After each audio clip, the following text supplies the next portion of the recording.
Well, great. Again, my name is Leanna Lopez. I'm so happy that you could join us for the Condor and the Eagle, and I hope you had as much fun watching it as we did making it.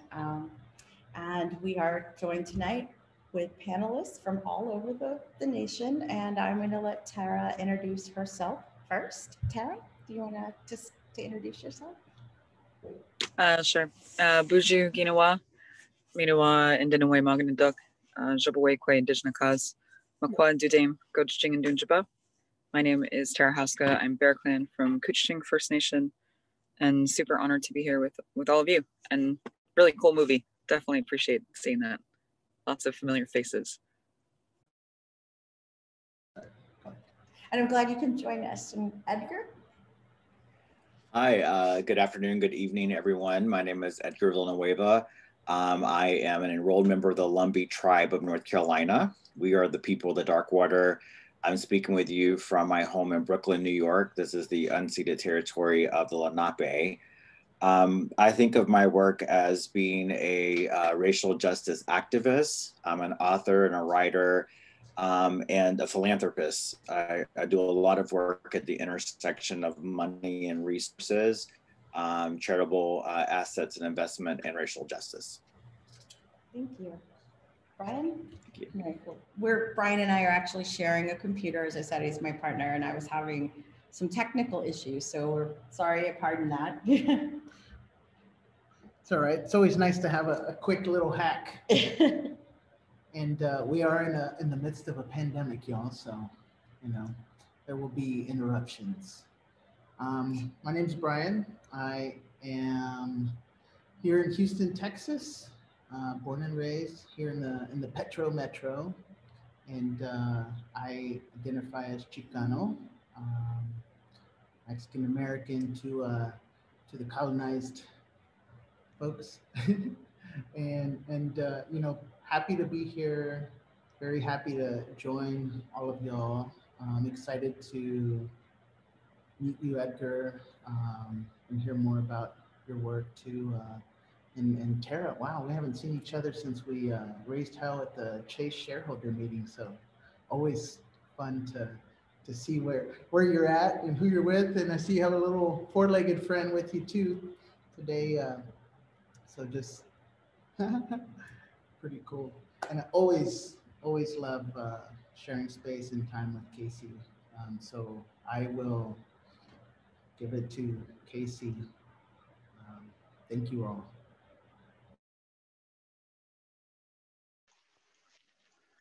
Wibdaha Ijuzi Witike Banka Abdi Mashte Banka Oklahoma Rahe Tamajik de Tinike Ganka Gida Te. My name is colonized name Casey Kampornik. My Ponca name is Judy.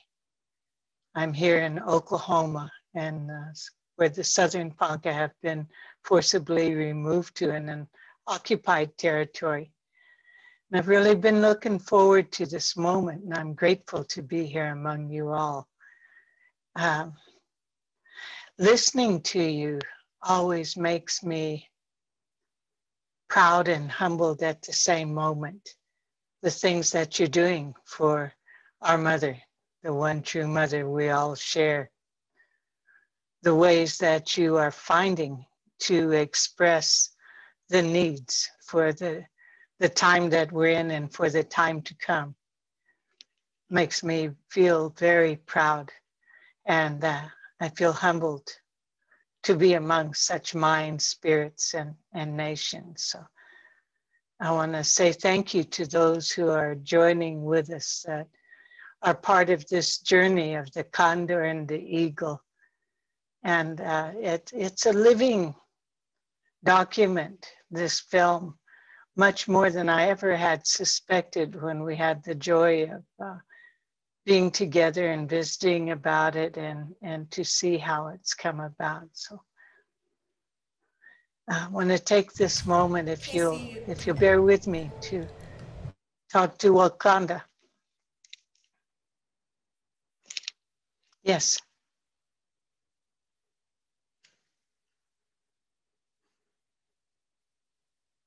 Did you say my name?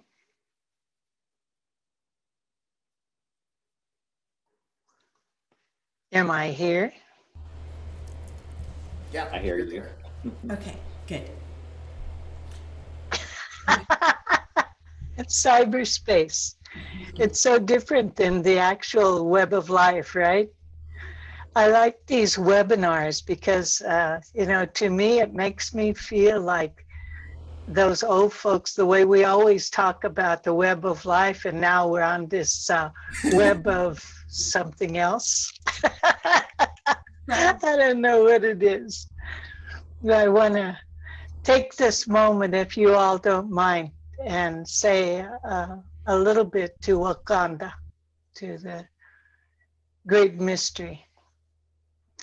I'm noticing that we are coming from the north, Tara, from the east, Edgar, from the south. It says Clement there, but I know I know. I need to it's change you my too. name. I live in the, please, or else we're gonna have one Clement, one Guerrera. And I'm sitting in this center right now. And then that leaves the West open to me in the way that I'm perceiving this. And oftentimes, when we sit inside our sacred circle, our sacred lodge, things enter from the east, but the West is open door. And the spirits come that way, and the Thunder Nation. So in that way, I want to give us some thought here. Wakanda Khube, Majan Khube, Wibdaha Ehe, Wibdaha Miamba, Ni, Dachte, He, Uhu, Majan, Wibdaha, Shinga Jinga, Ish Agi, Wa'u Jinga, Inaha. Great Spirit, Earth Mother, you're sacred. And on this day, we want to say thank you to our Father, the Sun, our Mother, the Earth, our relatives on four legs of fins, the water herself, the sacred winds, that is the breath of the trees and the Thunder Nation. I want to say thank you to each direction and what it represents. Those from the West, the Thunder Nation, the eagle that flies, holding up the fire, the air, and the water, the north, the white wolf of purification that brings the cold to the east. Our Father, the Sun, the morning star and wisdom to the south, the warm winds of growth that brings the rooted nations back to life. Above us, Wakanda, Mikae, Miamba, Wakanda, the star nation, the moon mother, our Father Sun, Khira, the winged ones, below us, all that is, that nurtures us and keeps us sacred in walking this red road of life, lives within you, Mother Earth. Thank you for your unconditional love. We reach out and pity our relatives who are suffering right now in whatever form they're taking, through the sacred fires and the purification that happens in the hurricanes and that purification. All of our relatives are suffering and trying to live. The sickness has created a different world, a different reality. Many of our relatives are dealing with that as well, whatever form they're in, whatever way we need to go forward. Guide us, guide our words, our thoughts, our spirits. We ask a blessing from the ancestors forward to the next 7 generations. And for anything we've forgotten, We ask you to overlook us sometimes in this time of mourning. Our hearts and thoughts are with the mourners, and we don't always come fully present. And I know that's true in this case. And today, we have two of my Ponca relatives going back to the earth. One an elder, one a younger. I want to think of their families and through those families, all in every direction, for all our relations in every direction. Join us, guide us, give us clarity of thought and gentleness of mind and of talk. Wibnaha Shah. Thank you, that's all. Thank you so much. That's so beautiful. I really love when I love when all the panelists are here, but I really love when you join us because your prayers are so special and they bring a lot of calming and love into the chats, the discussions that we have. So thank you very much for that, Casey. And I want to let everyone know you can ask any questions in the chat if you have questions as we're going along. We're going to go ahead and get started with the first question that I had. And again, if you have any questions as an attendee, feel free to put them into the chat and we will answer as many of them as possible. We also have this running live on Facebook on the Condor and the Eagle page. And if you have any questions from there, we can look at those Facebook comments as well. So we'll answer as many as we can. But the first question, and I'll let whoever wants to answer first, but the documentary is really moving, and every time that I see it, I see something different, and I'm not sure, I know that most of you have seen it at least once as well. Can you share your thoughts and feelings as to some of maybe your initial thoughts of the documentary, and then anything else maybe that has changed, maybe you've seen something different within the documentary, or just, if it's your first time to have seen the documentary, what were your initial thoughts regarding, your reaction to it? Has everyone had seen it once? Maybe we'll go with the first person that hasn't seen it yet. Yeah, everybody's seen it once. Okay. Well, Edgar, I'm going to let you start. So what was your first reaction? What any initial follow-up reactions since seeing it more than once? Sure, I did watch it once a few weeks ago, and it's a really beautiful piece. Such a beautiful film in so many ways, and I had a chance to rewatch it tonight.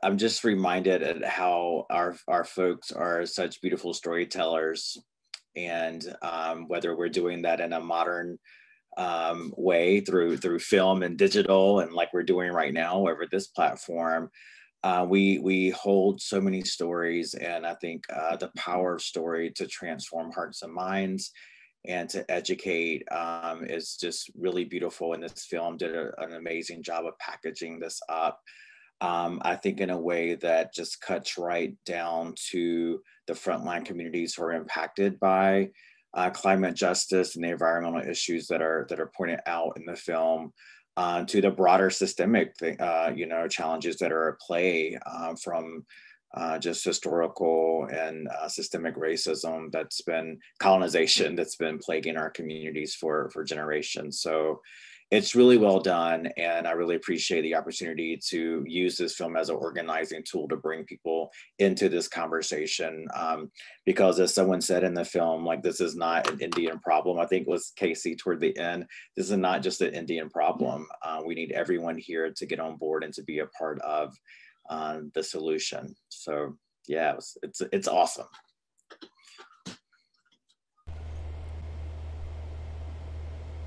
Tara. You're a panelist too. Oh, sorry.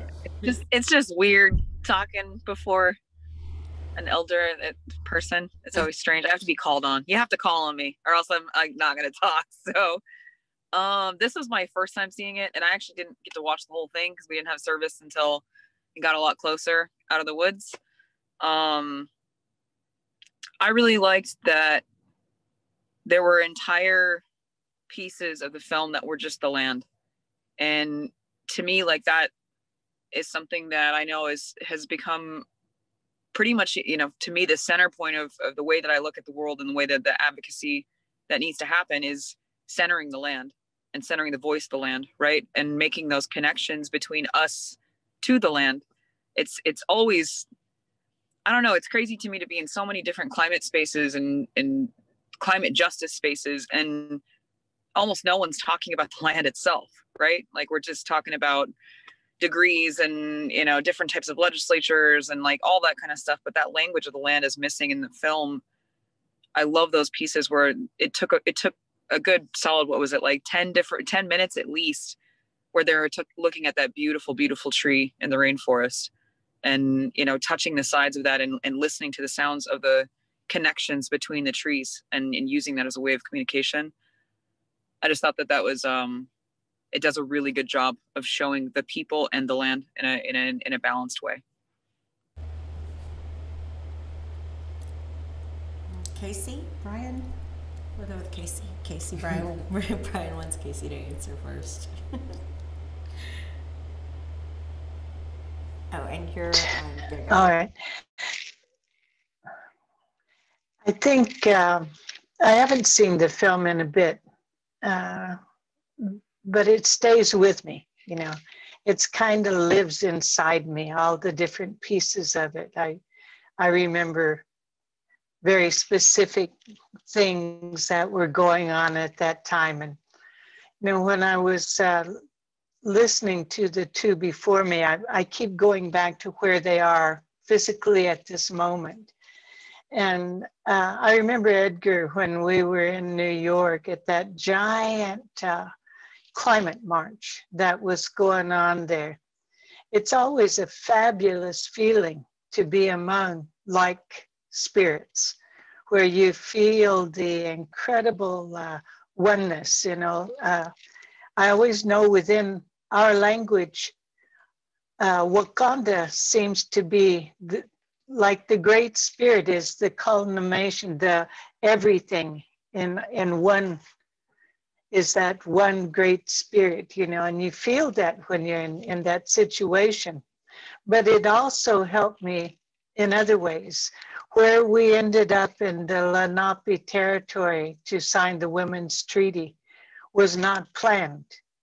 It happened because the earth herself and the moon mother guided us on that journey. We had no preconceived ideas, now even about the treaty itself, until it was fed to us. And all of a sudden we're in Central Park in a very sacred space, and no thoughts of how to be there or how that was to happen. And it also occurred to me that I understand more why not everybody understands climate action because of what Tara's saying. Oftentimes we're so removed from our mother's breast that we're not feeding directly from her breast. We're not drinking her water from the streams. We're not eating the foods that we grow. And when we're in cities like we often are, how can those folks there really get that understanding, that deep, clear understanding of what the earth is saying when she's covered with buildings and pavement? And I remember stopping along the sidewalk one time in New York literally to smell the flowers in a shop, and they had no smell. And that just was so profound to me, that they were making things that looked pretty and they looked like their natural selves, but they weren't. And so both of the things that you all are saying really hits home with me. And I think that in this film, I see now where Tara is talking about, and since that period of time, of course, the work that we've been doing has been centered around rights of nature, understanding clearly that there needs to be a way that we can structure this new way forward, understanding that, you know, we are not separate from nature. We are nature. And so we have to then step up, and as nature herself, as a living portion of that, how do we make the words? How do we create this systematic change that we all talk about, that has a basis in a form of law that is creating a bridge between the natural law and what humans are so foolishly believing that they're doing, you know, in making laws. Lots of thoughts anyway, but every time I see the film, all of those things perk up again. So thank you. Well, that's good to know, and I like that you said that there's lots of thoughts. So let Brian, you are actually in the film too. You've seen it. I know there was a lot more that didn't make it into the film that did. There's still, I think you could really put in a whole bunch more. But your thoughts on how, like, your initial thoughts from seeing the film, and maybe now that you've seen it so many times, maybe some thoughts maybe that have changed or anything. I'm gonna let you be the center of the. It's not the laptop. It's. So this is very strange, y'all. But thank y'all for bearing with us and our adjustments. When you started, Casey, I was laughing because I thought you were gonna say, "Well, I haven't seen the film yet," because I know you love to joke. But yeah, I have seen it. I try to watch it actually every time we have a screening because it helps put me in the same space as the folks that, you know, are watching it on that particular night. So I can't tell you how many times I've watched it, but I always, you know, am able to sort of process something differently because of what's happening right now, right?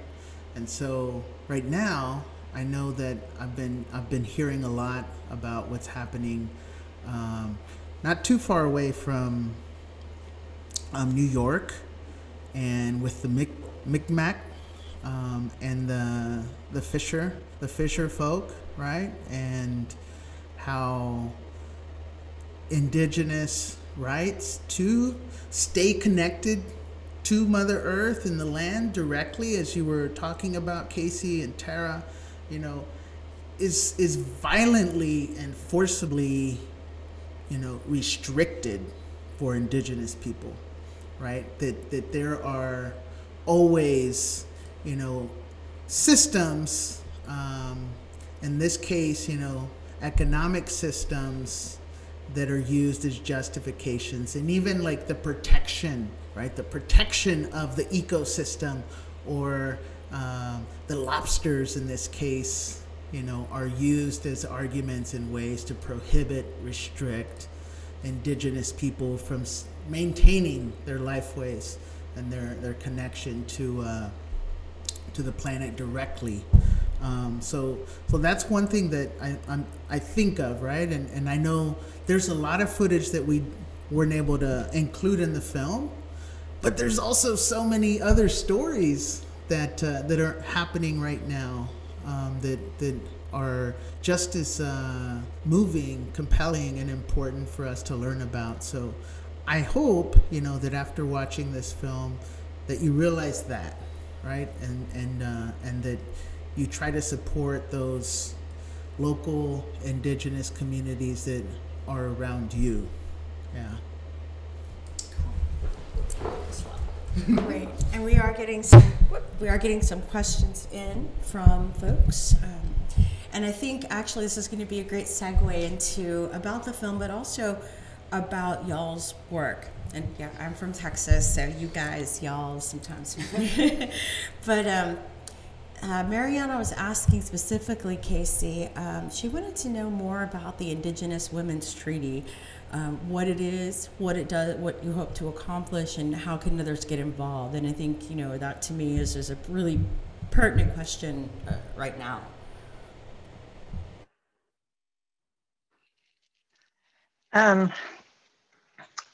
The treaty itself, I believe, is online, and I think Brian knows how to put that in a place where you can find it. Is that right, Brian? Yeah. So after traveling to Ecuador a few times to talk to and support the indigenous women down there in the Amazon, and to learn more about the rights of nature work that was put into their constitution, we had a fabulous gathering down that way where the 7 tribes of different tribes, women came forth to the edge of the Amazon, and we had a powerful march on a International Women's Day. I believe Osprey went down there with Women's Earth and Climate Action Network. And somewhere, somehow, during some of those travels, there began to be some kind of spiritual guidance, and impossible to try to tell you how that happened. But words came into being in relationship with an understanding that we needed to regenerate not just the old passageways of trade that all of us had. You know, in the Ponca language, there's words for monkeys, there's words for the parrots, and the various things that are way down south, you know, because our people traveled back and forth to trade and to visit with one another. Sometimes, you know, it's funny, but around here you hear about things called a Ponca visit. In other words, you get there and you leave when you want to, and there's no thing like time. And this treaty kind of had that kind of life with it. We knew it needed to be something that was spiritually formalized. And so since then, because it deals with ceremony, it's very, very, very, very important for women in particular. And I'm sure, you know, a man will have to express for a man. I'm only expressing for myself and the feelings that were there, that women needed to be centered in ceremony and this rebalancing time of purification, where the matriarchal portion of our society was rebuilding itself because it had to be, because we needed to express the needs of our Mother Earth. And so these ceremonies that are agreed to in this treaty are part of the healing. We have new moon ceremonies. We have ceremonies that are at the solstice and at the equinox. And when you have that kind of gathering of ceremonies of indigenous women, there's no power any greater that, because it is connected intricately with the true powers of Mother Earth, of the moon and of the sun and of the water. And when those powers gather together, then we begin to be part of the healing, because once we heal, then we're reaching out and helping our mother to heal as she helps us to heal. It's a beautiful circle way. And with Brian putting that out there, maybe, you know, there can be a way. In the very beginning, a sacred pipe was created. You know, by created, I always feel like that's ego talking. There was a sacred pipe that already existed in the spirit world that wanted to be part of this ceremony, wanted to take us to ceremony as humans. And so that pipe came into physical being. And we had many ceremonies around that. And now the ceremony is more geared to what is happening in your portion that you're stewarding. How can you do that there? And what do you need to do to follow? And the Spirit will guide you. Thank you. Long answer again. Sorry, guys. No, I think that's part of what I like about this series and the panels afterwards, is because there are no short answers. I mean, it's really hard to put the work that we do as a collective, and I could include myself in that, um, into a soundbite. And that's why I think these impact series are super important. Um, so we're going to move on. Edgar, I have a question for you because this is one of the first panels that I've had where there is someone that's a philanthropist and has worked in that world. And you're not only a philanthropist, but you're also an author, which my background, of course, is literary, cultural literary work is where I actually started doing this. So the fact that you're an author is just amazing to me. Any author is, can put something down and actually finish a book. That's a big deal, especially when it's part of our culture and getting that information out. But I think for me, can you tell me a little bit about the organization you founded, Decolonizing Wealth Project, and Liberated Capital? Tell me a little bit about that, only because it's interesting to get perspective from the philanthropy side, and how that works a little different than what we normally see, I guess I will say, in the media. We'll put it that way. Sure, I'm happy to share. So yeah, I work in this strange space of that is a offspring of capitalism, essentially, where individuals and corporations, because of our system of inequality in this country, have been able to amass lots of wealth, and then they start charitable foundations to fund nonprofit organizations with that wealth. So there are contradictions in that space that I hold all the time. And at the same time, philanthropy has played a role historically in funding social movement work. And we all know that we need money to fund all of the types of activists and advocacy efforts that we're engaged in. So my role in that space has really been a truth teller and a disruptor to just really call out those contradictions and to push the sector who has so much resources. We're talking about $1 trillion of funding to use those resources in a way that's respectful to the history. And so it's almost like a mini truth and reconciliation process that I'm trying to run inside of these institutions to acknowledge that wealth in this country and beyond has been built off of the backs of indigenous people, on the backs of Black folks, through genocide, by taking the land.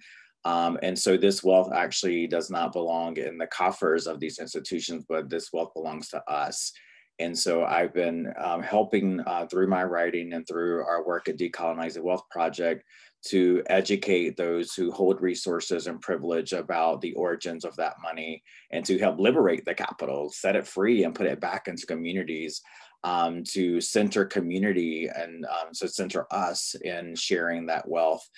And, there's a lot of things that go on under the name of charity that have to be called out. And we have foundations that fund climate change and that fund environmental justice, but some of those very same foundations have endowments that are invested in fossil fuels and all types of harmful and extractive industries. So I'm having conversations with folks who manage wealth about divesting from these industries and using all of these resources in the service of mission and for social justice.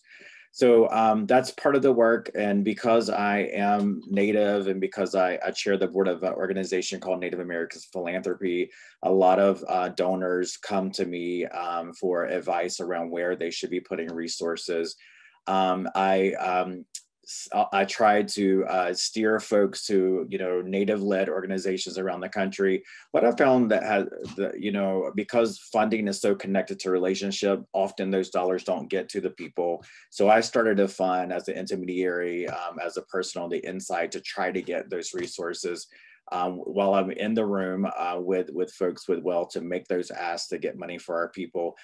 We know that when we look at giving in terms of where money is going, that less than 1% of resources go to Native communities in the US and less than 1% globally for Indigenous communities. So we are grossly underfunded by the charitable sector. And so the goal of Liberated Capital, a fund that I launched a year ago, is to serve as an intermediary for foundations who want to get money into Indigenous-led, Black-led organizations on the front lines of work to partner with us. We're trying to provide some level of buffer protection of our communities by receiving those resources and redistributing that wealth. And so that's what Liberated Capital is all about. It's not a charity where we're running around begging for money for poor Native American folks. We're actually saying to folks, what we're offering to you is a lifeline into your own humanity, to be in relationship and a situation of reciprocity with us as we are moving your money and using resources to repair the harm that's been done, actually by some of the same institutions that we're taking the money from. So we're offering healing for those folks, and then we're using the money to support healing of our communities as we direct those funds to folks doing the work on the ground. Wow, that's really amazing. And if you would like, if you could put a link in the chat for other folks that might be interested in finding out more about that, because for me, it's something that I have not really seen before. You're a unique unicorn in my, my world. So we'll move on. Tara, your background is really interesting as far as when it comes to the fights, and specifically some things that happened in June. So that's kind of where I'm going to go with this. I know that you were working and actually lived in Standing Rock for a while that was going down. You're also a co-founder of the Not My Mascot, we're not mascots, not a mascot. Sorry, I want to make not your mascots. To make sure I say that right. Which I remember Brian and I were actually here at one of our Texans games, and there was like 6 of us out there with little signs. So, you know, those kind of causes. What's really amazing to me is in June, two of those actions actually had good recourse. Like there was a judgment against the Keystone XL pipeline. There was a judgment against the Standing Rock pipeline in June where they had to take all of the oil that was actually in the I don't know that it's been done, but I know that there was a judgment against it. There was the North Atlantic pipeline that just got shelved. It wasn't even built because of, this was back in June. And then not even a week later, the Washington NFL team changed their name. That had to have been, I've never seen that many wins in this kind of work before. And I was super elated because it was something that I hadn't seen before. And I was wondering, since you are integral in these actions that have gotten those good wins, for some folks that haven't seen those wins before back to back like that, what was your reaction to those, and how does it affect your work? Or, you know, how does it give you how does it affect you? I'm going to stop there. Yeah, I would tack on one other win, which was the Supreme Court recognizing that half of Oklahoma is Indian land, which is incredible. And scholars and lawyers like myself are going to be studying that and citing that for generations to come. You know, that said, I am a lawyer, but I'm also a pretty pragmatic person when it comes down to relying on our judiciary. We oftentimes do not win, or in the case of Dakota Access Pipeline, we're in a situation where, yeah, there was that ruling, but right now what's actually happening is they're going to double the capacity of the pipeline. They always had a plan to put tar sands through it. I mean, there's what happens in courtrooms and what happens in legislatures, and then there's the reality on the ground, which are oftentimes they're not the same thing. I would say that, you know, at that time I still live in a camp. I live in a pipeline resistance camp in northern Minnesota fighting the Line 3 pipeline. And June was a crazy time. We had been collecting supplies for a couple months to bring down to Navajo Nation to do some COVID-19 relief work down there. And that was right around the time that George Floyd was murdered in the streets of Minneapolis. And so, I mean, it was, we all go because we all have these skills to share, and we can help feed people. We can stand where people need to stand. We can train people if they need to be trained, whatever it happens to be. And so there was this crazy moment of people, you know, really standing together and saying no more, right? Even during this pandemic, like there are thousands and thousands and thousands of people in the streets. I think that the Not Your Mascot win is a direct result of that murder spurring this conversation on racism and race in America that has been happening for a long time, but it's not been happening in the way it needs to happen, which is everyone collectively acknowledges where we're at, right? That yes, it is super racist to dress up as another race of people and to turn them into a sports mascot. Like that is so obvious, you know? And it took 60 years worth of advocacy of Native people, just like you with those little signs, but also generations. Like we're talking intergenerations of people just saying, I am not a mascot. Like that, it's so simple, but it took cities burning and millions of people marching for us to begin that conversation on race, that in a real way, in a systemic way. And I think that, you know, the impact of George Floyd and that horrible murder after so many, but during this time, this uncertain time, the ripples of that are going to continue in lots of different ways in the legislature, in the judiciary, on the ground, to people's hearts. You know, I think a lot of people feel really scared on both sides of the spectrum, right? Like, I mean, I'm in a place where there's Trump signs as everywhere as far as you can see, right? Like they're in every front yard. But I think those people are also afraid, right? Like there's lots of people that feel this uncertainty of what's happening around us. So I don't know. I mean, there were a lot of wins in June, but it was also like, to me, because we were marching and standing and feeding people and then driving all these supplies down to the Navajo Nation, it was a very tumultuous time. And I figured, as the pragmatic person, that a lot of those wins actually probably would not last as long as they should. I mean, we're already looking at Oklahoma trying to take back the regulatory authority over the eastern half of Oklahoma right after that win. So got to keep our boots on the ground. Yeah, I definitely feel that. I fought with trying to be happy, but knowing in the background, like, I think for me, it was just, I'd never even seen that many wins. So for me, it was just like, wow, that's, you know, I felt like it was a good move, got a lot of attention, and it seems you're right. And I'd completely forgotten that you were in Minnesota, along with, you know, what's happening out there with George Floyd. So yeah, wow, you've been pretty busy. Speaking of busy, I'm gonna say, ask Brian about your work. You should probably can't. Oh, okay. So I know that there's been a record number of hurricanes now here in the Gulf, and a lot of your work has been around that. Tell me a little bit about what's been going on with your work and what you're doing in that way. Okay. Yeah. Let me get in front of the camera here. We had another bad year, you know, and I don't think this is going to go away. And it certainly is difficult for anyone to recover from a storm.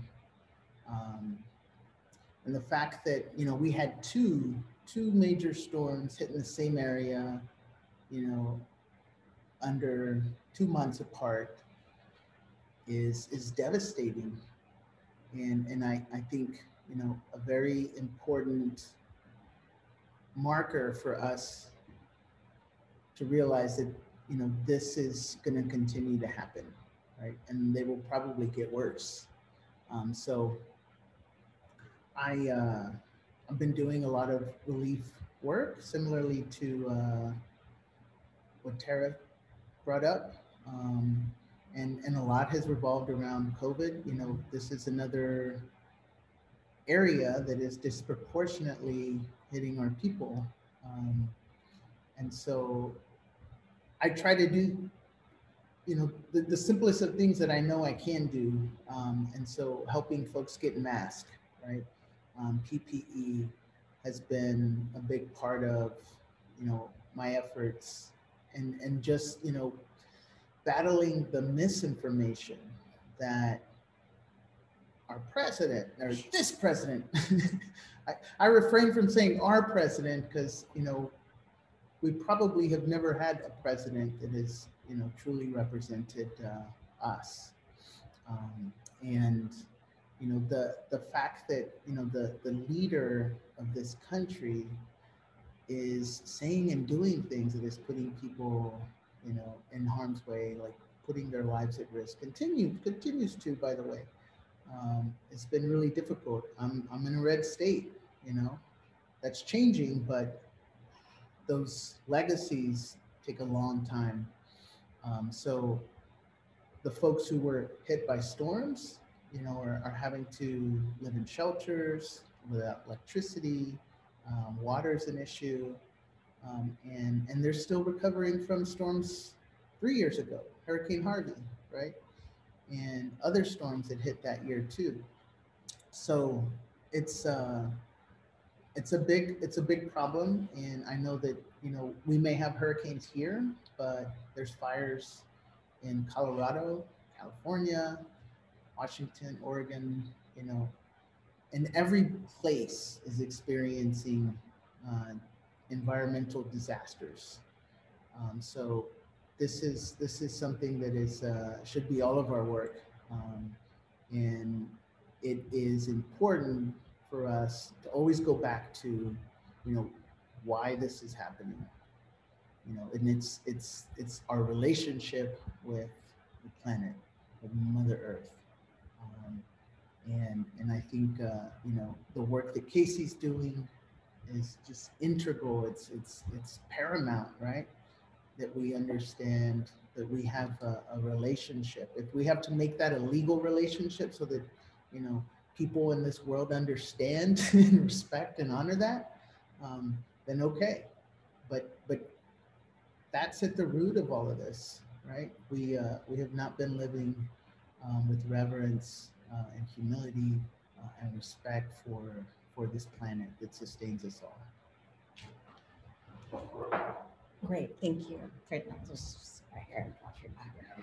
And again, thank you all for a little awkwardness here with this. But thank you so much for those words, Brian. It's very, very touching as far as like, I'm battling between, because we're coming toward the end of the questions, and I'm battling between two questions in my head now. So I'm deciding on which one I'm going to ask. I'm actually going to ask, what I'll do is I'll ask this. One of the questions from the audience, and we get this a lot, most of the time from the audience, is, other than using with monetary means, what are some other ways folks can help working on the rights of nature, working on getting more people involved? I know I hear that question a lot. That's, we're wrapping things up. So this will be the one question. And then if you have anything else that you think that has not been mentioned that you would like to mention, you can mention that as well. If you don't, if you have a different way of answering the question of how folks can be more proactive in helping in these movements. And Tara, we'll start with Tara. Yeah, I mean, people ask that question all the time, right? Like, well, how do I help? That's a question that we hear all the time. I do work it's land defense work, right? It's actually standing with the land in a real way, standing with the land, with your body, with your freedom, with your mind and your heart and your everything, right? And I think more than anything, whether it's the Micmacs, whether it's down at the border, the people that are the Tohono O'odham people that are trying to stop this border wall from being built through their territory, whether it's here in an Anishinaabe territory where we're trying to stop Line 3, whether it's over in the Lakota territory where they're trying to stop Keystone, whether it's over in Subwemic territory where they're trying to stop Trans Mountain, or maybe it's, all these different places. The Wet'suwet'en people fighting the Coastal GasLink pipeline. We need people more than anything else. That's always the ask. We need people to actually take a stand with the land. It's very difficult to not only come in and destroy the last of the beautiful places in the world, but then expect tiny groups of indigenous people who already get disparately treated in the legal system to begin with, to be the people that are actually willing to do these things to protect the land. That we have to be the little group of people that's way out on the territory and some dirt road with people pointing guns at us. You know what I mean? That's the situation that we're put in. And so I always, encourage people to find their bravery and to find their strength and to get involved in a real way. There's also, I think strengthening and pushing your elected officials, your representatives to respect tribal sovereignty, to actually make sure that sovereign nations are sovereign, because these pieces of rights of nature that can be adopted into tribal codes requires that we respect sovereignty. It requires the state and the federal government to respect sovereignty in a real way. Native people are holding 80% of the world's remaining biodiversity across the globe. 5% of the population, 80% of its biodiversity. If you're working on like sovereign rights of nature, empowering the indigenous people to have those rights respected is absolutely critical towards trying to turn this burning ship, at least try to put some of the fires out. I think there's monetary, I think there's sharing messages. I think watching films like this one, getting people aware, making sure that their children, their friends, their family knows about the struggle for the earth that's happening, about the struggle for Earth's people that are happening. And I always encourage folks to find ways to reconnect yourself, to build that connective tissue back up. Building a relationship with nature takes work, hard work, and treating it like it's like our mother is somehow this something we go visit or something like that. Mother Earth is around you all the time, whether it's steel and glass that's been manipulated out of Earth's elements, or whether it's the clothing that you're wearing. Everywhere you are, the earth is around you. And so remembering and finding your place in the universe within that, it changes your entire way of thinking, right, and being. But yeah, I appreciate the time and the space. If you want to learn more about Pipeline 3, Stopping Line 3, visit stopline3.org. I'm part of GNIW Collective, GINIW. Brian, you said at the beginning, find out what's going on in your area, get involved. We have to do something, right? We have to be more proactive than we have been, because the land is crying out all over the globe. We're lucky here in North America. We're not even being hit the way that the rest of the global South. We have a lot of reckoning to do with our relationship and what we've done to our mother. So miigwech for the space, and lots of blessings to all of you. Thank you for that, Tara. Edgar, do you want to chime in on what folks can do? In your case, it may be a little different besides money, since it's philanthropy, but things that people can, they want to know. They want to know how they can help, and then anything that you think we have not covered that needs to be said. Sure. That was so beautiful, Tara.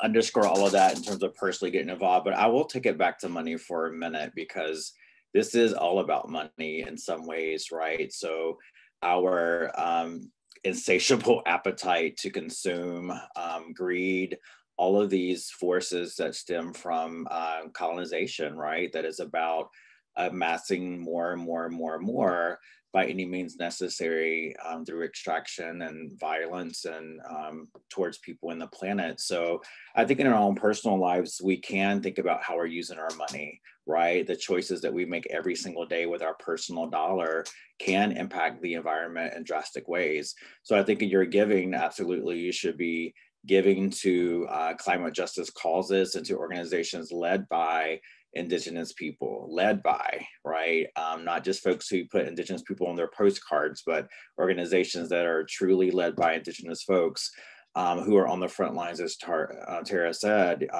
fighting to save this planet, but also just in where you're choosing to bank and knowing the values of the institution, where your own personal investments are invested, where your retirement fund and your pensions are invested, right? So we have got to divest from the beast that is feeding this destruction to our planet and invest in a different way. So we all make decisions every single day about money that we can make different choices that would have collectively tremendous impacts on climate justice. Thank you. Yeah, I will say it can be difficult only because I had a good chunk of money recently, and I wanted to go through and make sure the stuff that I was buying was, from the right place. But it took a day for me to go through and make sure. And so it is work. And I think, a lot of folks need to be aware that whatever choice they make, if it's not taking their time, then, it's something else they probably can be doing. And I'm just going to say that. And so Casey, would you like to talk about, what folks can do? I know you talked about the International Women's Treaty, but, any last things that haven't been said or things that you maybe haven't been said where folks can help out?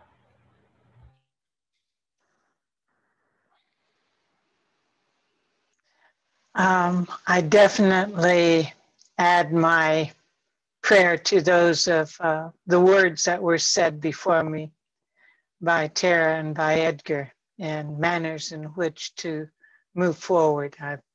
I offer my prayer and power to be with you. I think that when I listen, so many of these things were part of our beginning back in the 60s and 70s, when there was no such thing as money to fund us. Now I remember the days of stealing gas and camping on the grounds because it was necessary and enjoyable and taught us at the same time. I remember gathering in those camps all over the nation, following my brother's Carter camp, part of the leadership of the American Indian movement. My sisters, my mama was always with me. And I remember the mascot issues, from 50s and 60s. And there's a lot that I see in progress. But I do know for certain that it all begins internally. So if people are looking for a way forward, start with you. Start with you. Start with, number one, my mom always told me that words have power, thoughts have power. That you yourself have to be able to understand that within yourself comes everything, because you've already been fed the sacred water. I've told these young people before, when we would go to the ocean or a stream or be by a river, that the first thing that we were taught to do is to go put our hands in that liquid, wherever it was, in that sacred water, so she would know us. You begin that way. Maybe it's a faucet that you turn on and you put your hands under there in a sacred way, and you consciously ingest of that sacred water and feel it and let it be part of you, and ask for help and say, thank you, thank you, thank you, thank you. When you take that bite of corn, when you take that bite of food from the forelegs or the wings or the roots, consciously ingest and say thank you. Grow that one plant on your patio and get to know what they are and let them know who you are as a sacred being that's part of all that is. Recognize that this breath that you're having right now has already been shared on every wind in every direction, from the icebergs to the Wakanda Pashnede, the elephants that lived in that time, to the birds that fly and move it, to even that ugly pollution. Those are things you're taking in, and they are sacred because they are part of our Mother, the Earth, our Father, the sky. We're so connected that there is no separation between us, and we have to really get deep in understanding kindness, love, support, and all of those things that Tara and Edgar said before. All of those things, every one of them, and you warrior up. Warrior up right now. Don't pity yourself. Don't sit back. No time for it. This is time of purification. It is time to take action. Get in the streets if you have to. Be on these webinars if you need to.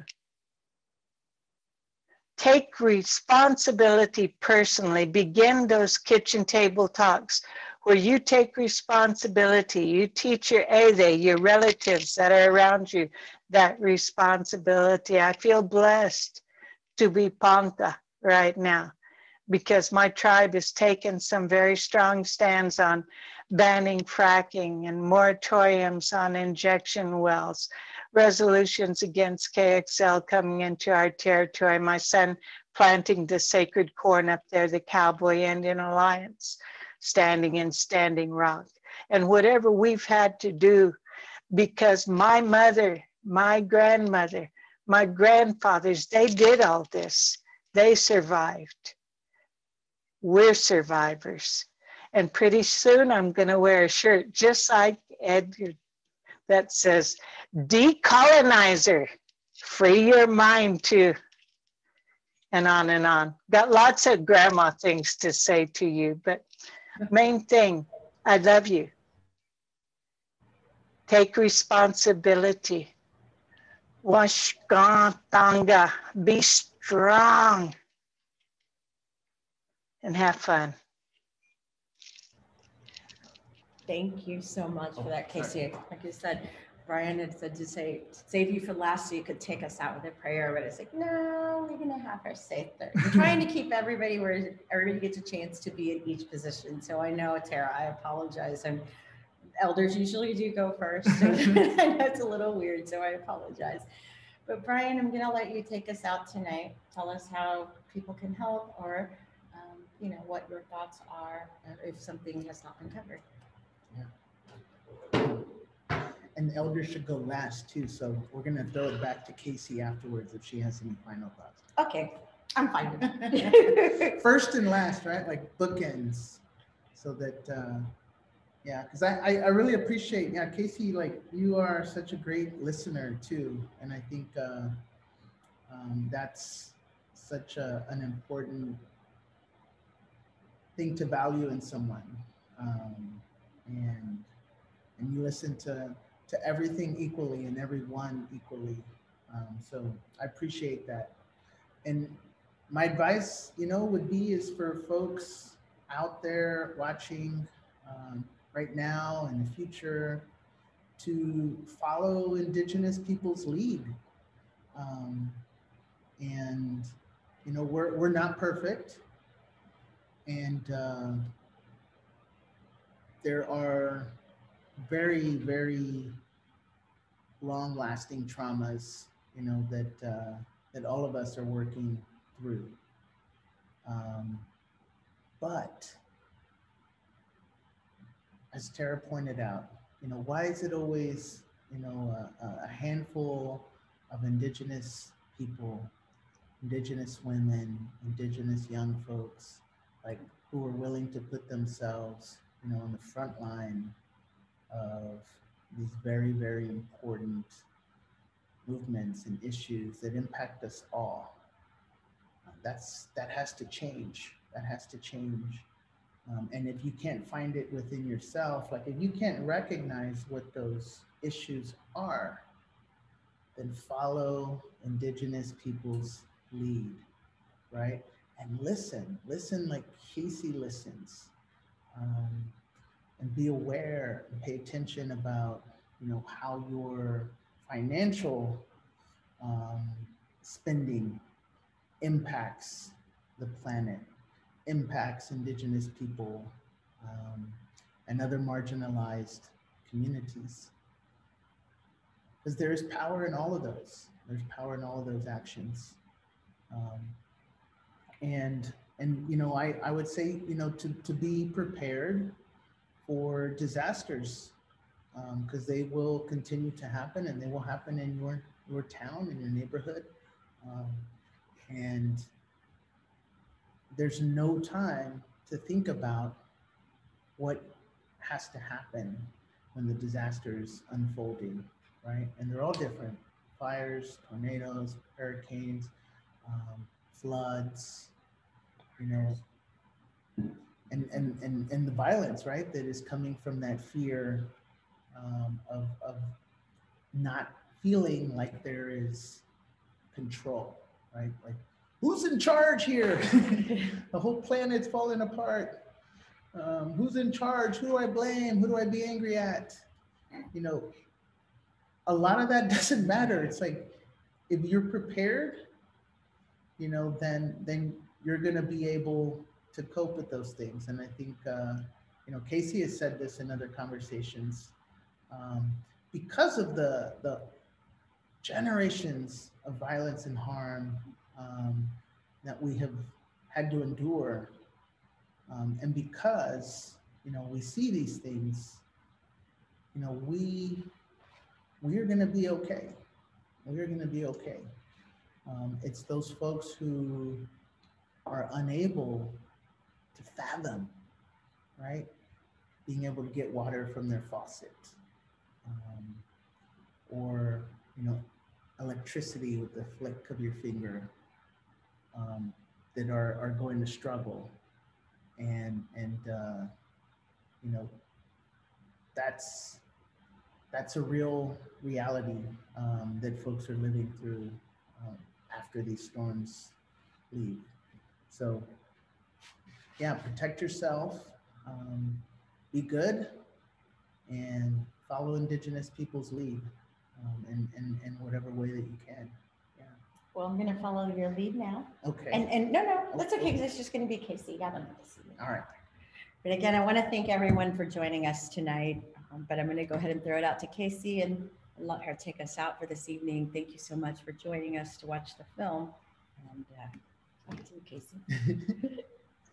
Thank you all. I really appreciate you allowing me to do this. And again, as I am listening, and I'm trying to understand how to wrap this up in a simple way, in the ways that I've been taught, and listening from a young age to the people who were the sacred interpreters that understood what the cosmos was saying.